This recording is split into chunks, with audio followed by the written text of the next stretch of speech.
And basically right now Padang's closed. There's no electricity, no food, little water, and many people lost. Screaming, one lady, older lady, I think her child or someone in her family was still in the bank and she couldn't get them out. I'm not sure what was going on, but when I heard her screaming I thought, yeah, this must be a bit pretty full on, pretty serious. And there were tarps just laid out in front of this shopping centre that obviously had bodies wrapped up in them, and the whole of one side had sort of crumbled away with the earthquake, and just totally one side of this 4-5-storey shopping complex was just open and it had caught light, so there was fire all inside. A lot of people were gathering around out the front of this shopping centre, and I walked over and noticed that the whole front awning of the shopping complex had fallen down, and there are a lot of people, I guess, congregating under this front awning when it fell, and it crushed a lot of people. There was a lot of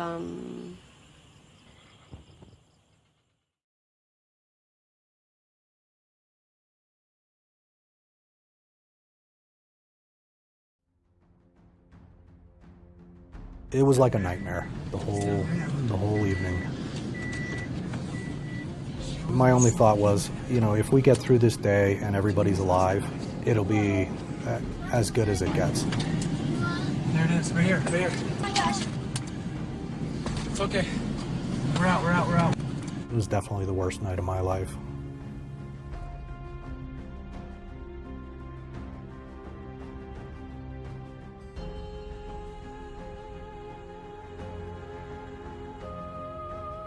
Well, the day of the Lower North Fork fire was a red flag, breezy day. We were dispatched initially to a grass fire.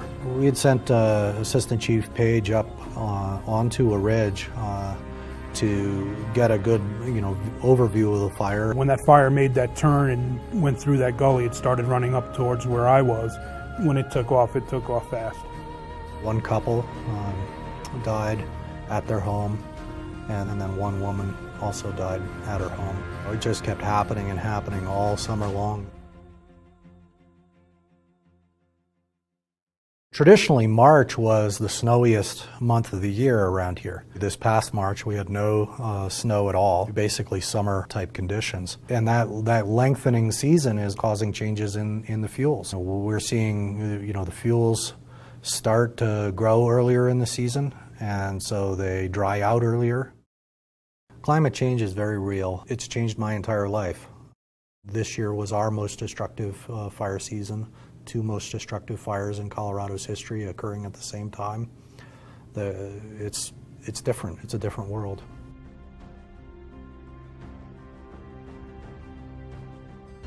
The fire season is now longer. In most cases, we didn't have to worry about fires in the Rocky Mountains or the Northwest until usually, June or July. Now, the fires are getting earlier and earlier. The fire season's getting longer. We're starting to get to be like California, where fire season is year-round.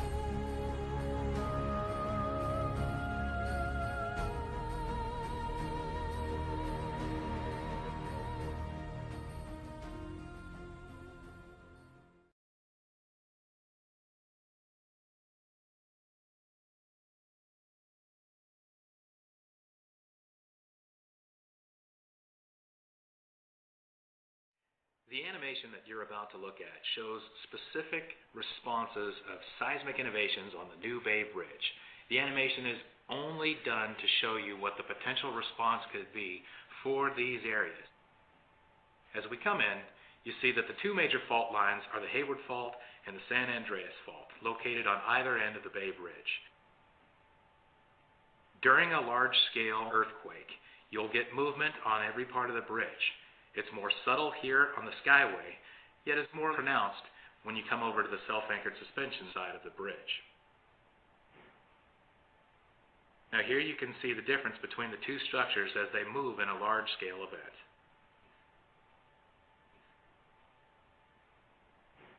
As we move in on the self-anchored suspension bridge, we look at one of our first innovations, the shear link beam.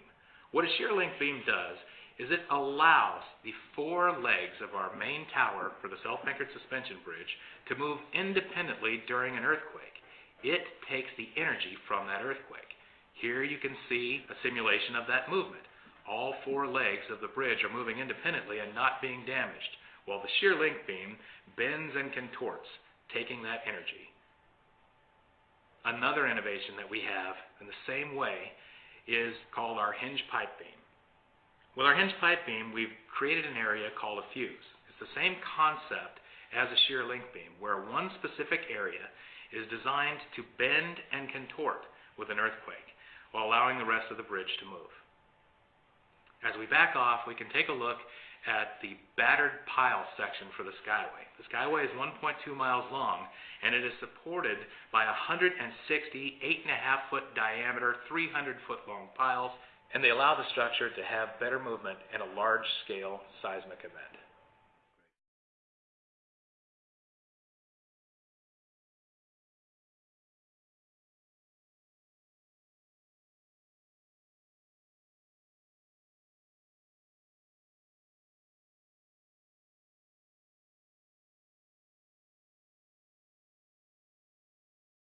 Thousands of miles from the typhoon-ravaged Philippines, this giant wind tunnel in South Carolina is providing answers that may help communities not only rebuild after a natural disaster, but withstand the next one. We are unfortunately in this country, as in many other countries, kind of caught up in a cycle of destruction. When something terrible happens, people say, I just want it back the way it was.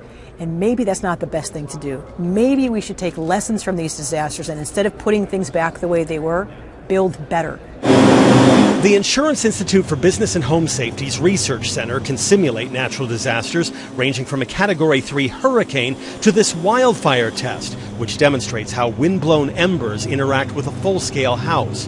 Very quickly, the embers set fire to the front deck, lattice fence, and mulch surrounding the home. You want to clean the pine straw out of your gutters. You want to make sure that any mulch you're keeping next to your house is not highly combustible. And when it comes to cleaning up and making sure you don't create kindling or create things that are flammable.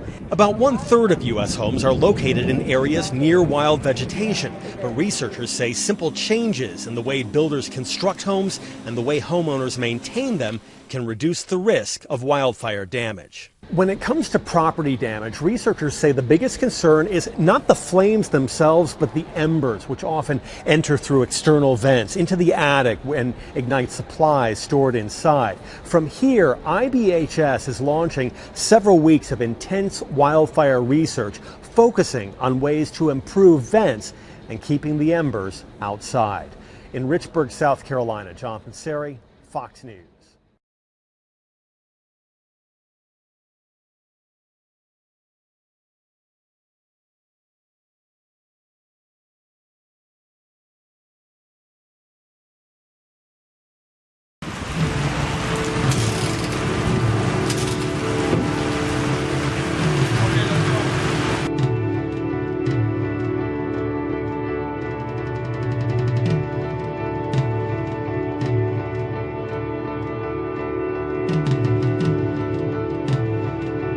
They say I made the moon. Everything was in the dark. No memories at all. Just a tiny freezing wind in my back. And I was sitting there, singing a song I had never heard before. Suddenly, a voice told me, "Keep on singing, little boy, and raise your arms to the big black sky. Raise your arms the highest you can, so the whole universe will glow."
before she walks out.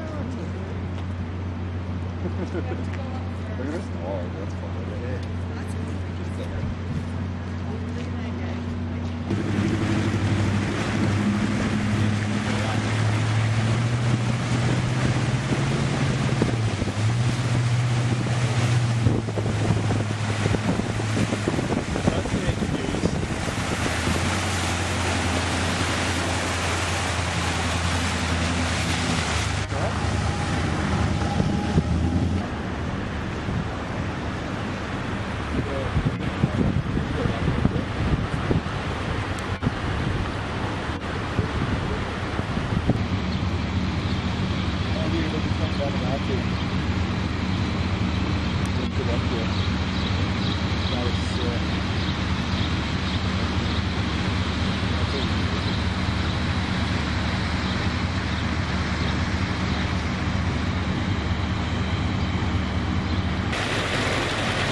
good.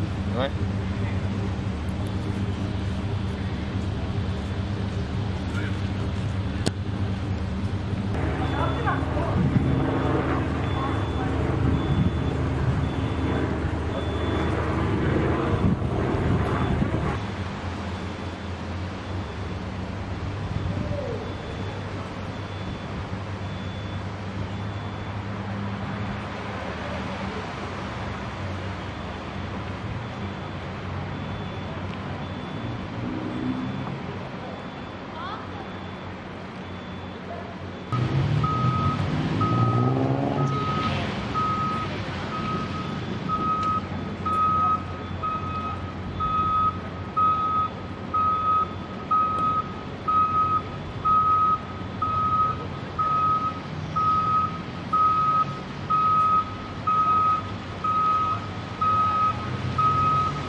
Injured survivors are still emerging from the devastation wrought by Monday's 7.9 magnitude earthquake in southwest China. At Chenjiaiba, one of the worst affected areas, death and destruction are everywhere. With bare hands, the survivors search in the rubble for loved ones, calling out the names of missing children, wives and husbands.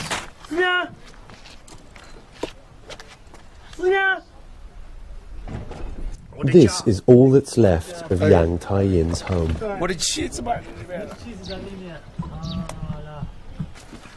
我这个女儿，一个女儿逃出来了，哎，逃出来了，只有我妻子没逃出来。